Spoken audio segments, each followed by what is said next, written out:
শত শ্রদ্ধা নিবেদিত সকল মানবিক কল্যাণে আমি যথাসম্ভব যতটুকু বুঝি একটু বলি। সেটা সংস্কার হতেই হবে আমাদের বাংলাদেশ। আর একটু কথা না বললে নয়। দেখুন, এটা কারো কিছু মনে করার কথা নয়। যেমন ধরুন, একজন হুজুর ছিলেন। হুজুর ওনার দিক দর্শনটা খুব সুন্দরে ভরে উনি হুজুরত্ব লাভ করেছিলেন। এই লাভের পর পথ চলতে উনি ওনার সঠিক যে উদ্দেশ্য, গন্তব্যস্থানে পৌঁছাতে হবে, ওনার পরের জেনারেশন যারা থাকবেন, ওনার সন্তান সন্ততি, উনি তখন এক সময় বিপদগামী হয়ে গেল। ওনার ইন্তেকালের পর সন্তান সন্ততি বাধ্যতামূলক নয়, তারা ইচ্ছাকৃত অবস্থায় সুদিক দর্শন নির্দেশিকা হতে কুপথ অবলম্বন করলো, যেটাকে দাঁড়ায় প্রসাব পায়খানা করা শুরু করে দিল। বন্ধুরা আমার, এমনটা দেশের অনেক অঞ্চলে, সারা দেশময় নেই নয়, এটা আছে ও থাকবে। অনেক গুরুভাজন মানুষদের ঔরাজ্যত সন্তান সন্ততি, কেউ মাতাল, কেউ চোর, কেউ বা আশীর্বাদ পাবার মতো হুজুর বা একজন ভালো মানুষ হচ্ছেন, এটাও সব ঠিক আছে। তাহলে আজকে আমরা সারা দেশময় মানুষ, সাধারণ মানুষ আমরা যারা, আমরা চাচ্ছি এই দেশটা সংস্কারের জন্য। বোধ করি এটা আমরা ব্যক্তিসত্তা শুধু আমার ভালোর জন্য নয়, সার্বিক এই ২০ কোটি মানুষের কল্যাণের জন্য। আরেকটা কথা না বললে নয়। দেখুন, আমি এই রাজস্বের কথা কিছু বলতে হয়। আমাদের দেশে অনেক ভালো ভালো মানুষ, ওনারা এই রাজ্যটা পরিচালনা করছেন এক সময়, মানে আমাদের জীবনের কথা। এর মধ্যেও এরকম আসি, আমার বাবা একজন অনেক সুনামধন্য ব্যক্তি ছিলেন। আমি তার সন্তান হয়ে আমি কি করলাম, এখানে আমার বিচারটা বিবেক দিয়ে আমাকে করতে হবে।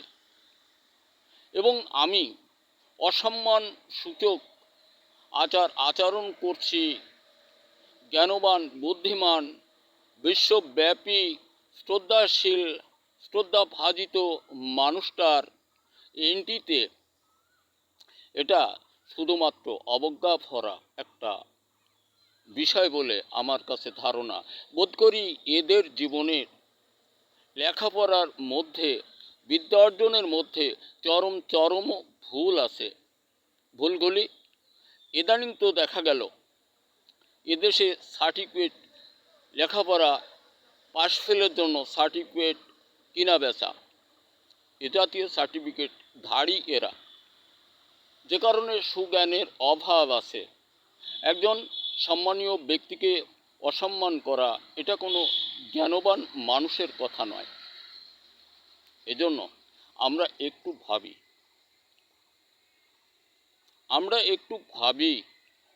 আমরা এই মানুষটাকে সুযোগ দেই। নির্বাচন আমাদের মাঝ থেকে যাচ্ছে কোথায়? নির্বাচনটা তো অফকোর্স হতেই হবে, কারণ এটা তো গণতন্ত্র দেশ। কিন্তু মাঝে একটা কথা না বললেও নয়, জননেত্রী শেখ হাসিনা যতদিন ছিলেন, উনি তো প্রতি ৫ বছর অন্তরে নির্বাচন দিতেন।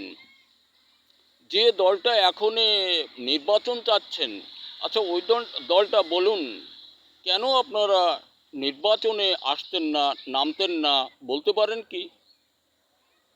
অহেতুক, অকারণে আপনারাই দিনগুলো পার করে দিয়েছেন। দিয়ে এখন বর্তমান সময়টা ডক্টর ইউনূস সাহেবকে যেভাবে বিভ্রান্তিকর কথা আপনারা বলতেছেন, এটা সম্পূর্ণ অশোভনীয়, সম্পূর্ণ অশোভনীয়। তামাম বিশ্বময় একজন মানুষ, যেনাকে সকলেই স্যার বলেন, শ্রদ্ধাশীলভাবে পাশে টানেন, আমরা যেটা বলছি অবজ্ঞাপূর্ণ কথা না। আপনি কি পারবেন হাজার হাজার বছরেও অমন একজন মানুষ আপনার ঘরে জন্মাতে, আপনার স্ত্রীর গর্ভে? বোধ করি না, হাস্যকর ব্যাপার এটা। রাজনীতি অত সহজে বুঝলে হবে না। আপনি যেভাবে রাজনীতি বুঝতেছেন, নির্বাচন চাচ্ছেন, ধৈর্য ধরুন। আপনাদিগের সার্বিক সকল জাতির উন্নয়নের জন্য, ভালোর জন্য ধৈর্য ধরুন।